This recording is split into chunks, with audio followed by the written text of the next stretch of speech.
Hello and welcome to Sweet Freedom Farms. This is Jay Schwarb speaking, and it's great to see you all this afternoon. And I was at my dental hygienist office today, and we were talking about farming and stuff, and it occurred to me that not everybody understands how to do some basic things in terms of gardening and what you can do in your backyard. So I thought it would be a good opportunity to walk through a little garden that we have in our backyard, so that hopefully it'll help you all out in terms of your creating your own little garden in your backyard.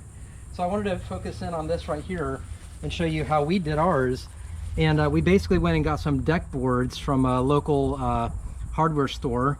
It's just a standard deck board, 1 1/8 inches, and we put 2 of them together, and then we took a bandsaw and we cut some little slivers. You can use anything you want. You can use a 2x4 or what have you. So we built that around. We brought that off of the back of the fence, which made it really nice because then you can have vines growing up. Then we brought in the soil, and a lot of folks don't understand what kind of soil to get, so I thought I would cover that too. If you look over here, you see the cow manure and compost. That's just a very inexpensive soil that you can get from a local store. You can also get compost manure from a local landfill sometimes. I don't feel comfortable with that because I don't know where it came from. So normally we like to get more of an organic.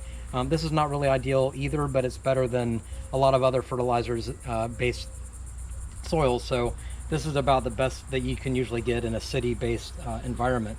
So back to the soil box, what we did is we took cardboard and we overlapped it on the bottom, because here in Florida we have a lot of nematodes that can come up through the soil. So what we do is we start off with cardboard, overlay it sometimes 2 or 3 thick, and then we bring in the soil and build it up. And for this type of planter, you can see all the way down here, it took us probably about 30 or 40 bags worth of that soil. We also added additional amendments in it. We added some compost, and then that's what our soil ended up being.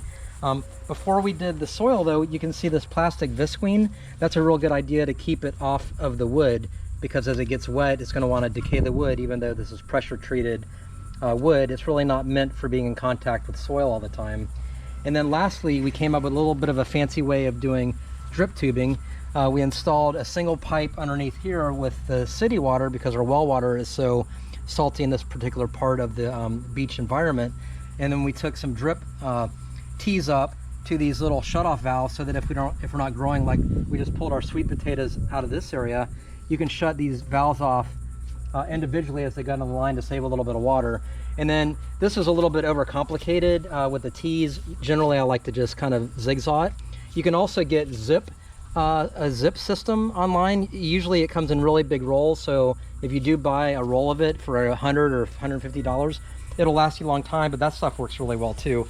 And that it's basically flat, and then as it pressurizes, it goes in, and then a whole bunch of little holes will put the water where you need it. So that's basically it in a nutshell. Hopefully I covered everything today. As you can see, we're in August and we still have some tomatoes growing. We have some herbs growing, some rosemary.